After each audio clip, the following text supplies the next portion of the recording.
Welcome learners to this session of BA Honours English Part 3 Paper 6. Today's topic is The Love Song of J. Alfred Prufrock by T.S. Eliot. This is the second lecture in succession. In the title, that is The Love Song of J. Alfred Prufrock, we find a clear ironic contrast between the romantic suggestions of love song and the ordinary name prescribed, that is, the name being J. Alfred Prufrock. And also, that Prufrock in this poem, he never declares tender or loving feelings. In fact, he is unable to love.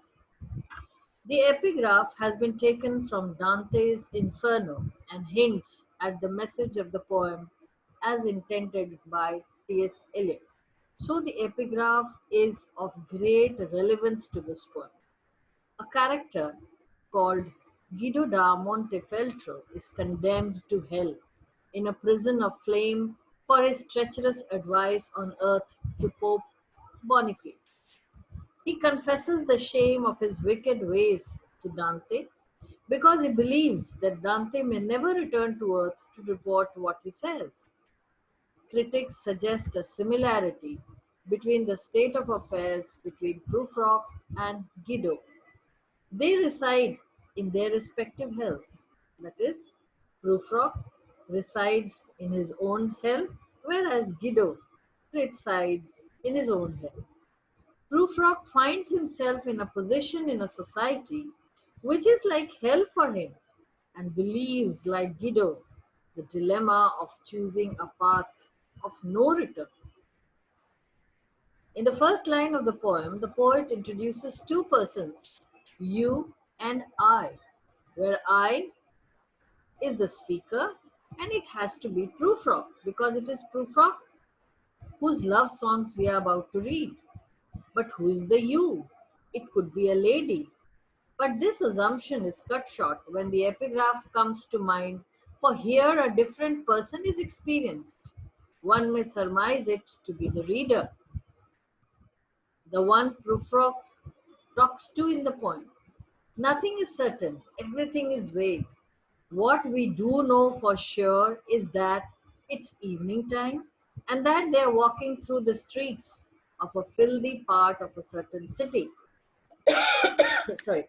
The city is nameless, for it represents any of the cities of the world of modern civilization. The speaker has a compelling query, but he does not wish to elaborate upon it.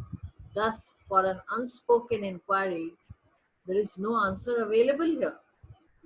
Next, they are about to visit a place where the women folk talk about Michelangelo. And no sooner we are back to a vision of the streets, the fog, beautifully described as a cat that falls asleep. Prufrock seems to put to sleep the vision of the city in order to take time from the waiting society in the room where the women bespoke Michelangelo. Prufrock's mental state is akin to the somnolent image, his desire for inactivity, his indecision, his reluctance, his passivity all revealed. He speaks, there will be time, line 23, without any clue. For what will that time be for? We don't know, we don't have any idea. The next section increases the stress, the tension by questioning, do I dare? Line 38. The speaker's fear of the people and the society in which they reside is obvious.